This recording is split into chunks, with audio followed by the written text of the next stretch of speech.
Alrighty, what's up everybody? Welcome back to the world of Amos. So I figured we'd start the stream with a bit of a reaction because this was announced yesterday. But Nicolas Cage was at Summer Game Fest and he actually made an appearance. So I figured maybe we could watch it because I do think it gave out some clues in terms of maybe what perks he could have. Especially in the trailer, I did kind of notice something. And then it's funny that I saw Aaron make a comment on basically Dead by Daylight Twitter space. It kind of reconfirmed what I initially thought. Maybe it'd be a good idea to just start the stream with the reaction, and then we'll get into some DVD matches. To your very, very cool club, everybody. Finally, I mean, I gotta say, this is such a crazy, unexpected collaboration. I gotta understand, how did this come about? I mean, some people be like, oh, maybe he'll show up in Fortnite, maybe he'll be in a Hideo Kojima game, but Dead by Daylight, I mean, how does this happen? Well, it's a museum of horror, right? Yes. And I think it's kind of funny that he says it that way because Matt Cote is known for saying that Dead by Daylight is the museum of horror icons, which it is. But the reason why I'm saying it is, like, I think Matt Cote pitched this to Nicolas Cage saying basically that. So he's saying very generic things about Dead by Daylight to connect himself to the game, which, you know, I can appreciate. I think, again, don't get me wrong, I think Nicolas Cage is perfect for Dead by Daylight. when I make movies, one of my favorite genres is horror. And in this, and in that genre, there's a character, a murderous ghost named Sadako, who I think is amazing. And she made an appearance in this game, so that was good enough for me. Okay. That's what, yeah, I mean, that's what's fun. So I found this part a bit comical because it's ironic that he's highlighting Sadako, which is cool in the horror lens, right? But from the Dead by Daylight perspective, when Sadako was released, she wasn't really that well received because a lot of people thought she was weak for a killer, no less a licensed killer. And people in Dead by Daylight technically hated Sadako when she was released. I just thought that was kind of funny. Is you're playing one of the survivors in this game, and it's cool that, you know, it really is this museum of horror. Michael Myers, you said, all these different characters all coming together. And you play yourself, or who do you play? So I play this heightened.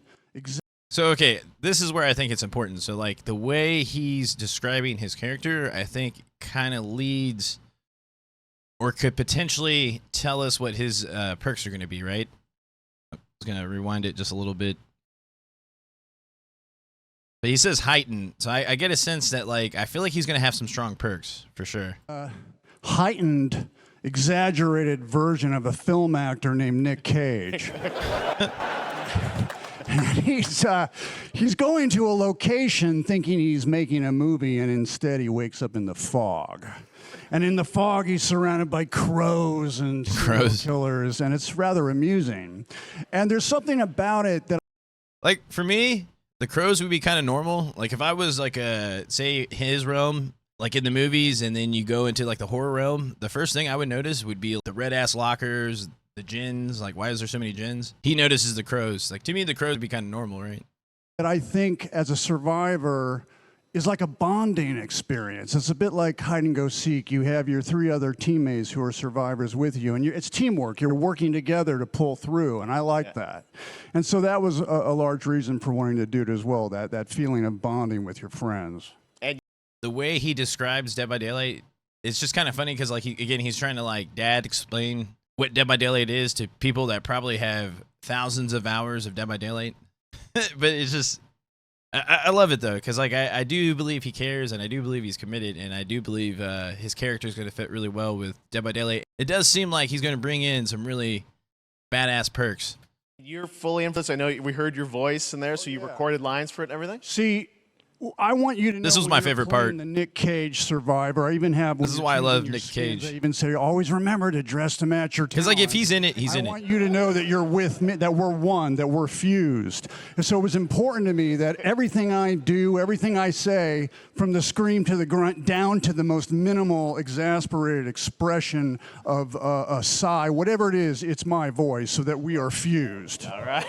Fully method, Nic Cage. I love it. Yeah, this is like, I mean, that's a very this is Nic so fun. Cage this answer. This game, as you said, is such an awesome kind of, collaboration with so many different characters. For you, I mean, how did you find out about Dead by Daylight? Do you know much about the video game Somebody world? very important in my family is a Dead by Daylight enthusiast, Okay. and that really put the... They said his son. I can't remember if he says it in this.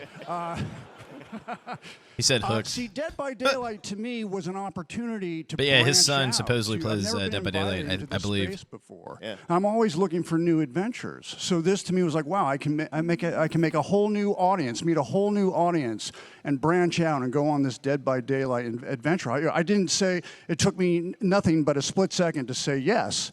And speaking about split seconds, what excuse me, what I noticed.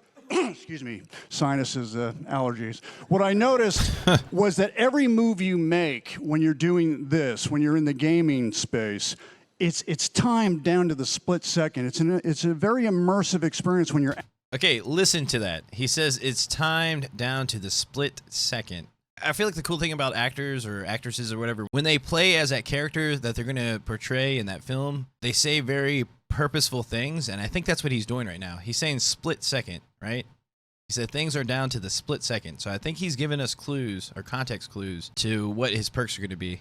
Acting out in this space, because every move, every grunt, every sigh you make has to be timed perfectly with the gamer's moves. So that was something that I learned from this, and I'm always looking to learn something. Well, we love having you in the video game world. We want to see Nic Cage in more games. Thank you. Thanks, guys.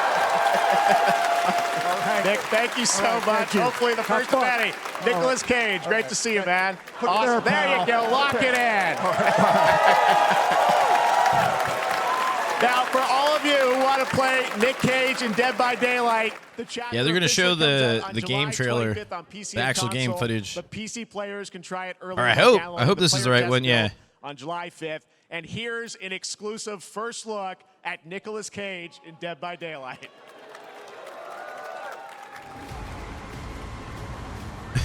I saw some people already upset the way he looks, because he does look a little bit different, but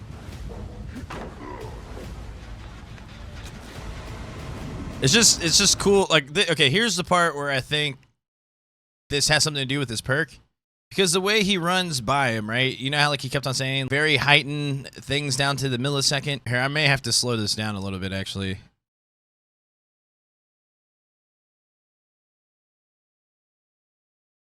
Yeah, let me take this back a little bit. Because you gotta watch, why is this so crappy looking? It says, alright, whatever. Sorry, it's gonna sound weird, but look. Look.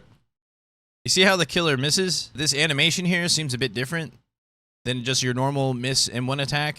It's like it's highlighted. So it almost seems to me that they're kind of teasing his new ability. Or maybe one of the new perks is really what I should say. Because I think you activate it, and then it causes the killer to miss.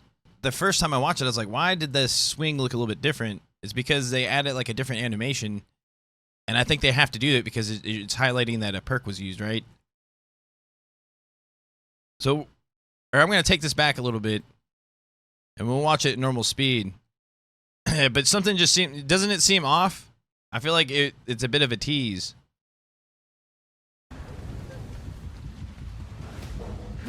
I was thinking some type of freeze time perk or something like that, but you see how he misses? Yeah, it does slow down. It does seem like he slows down a little bit.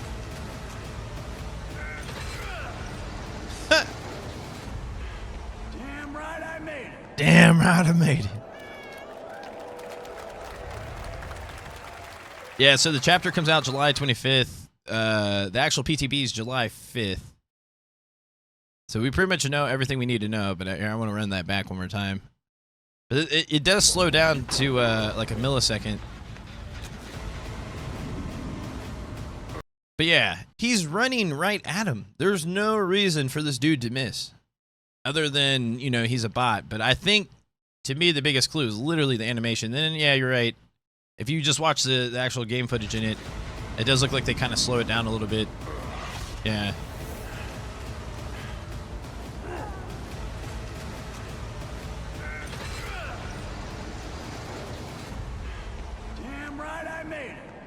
But yeah, I think there was a lot of clues in this actually, so, but we'll see.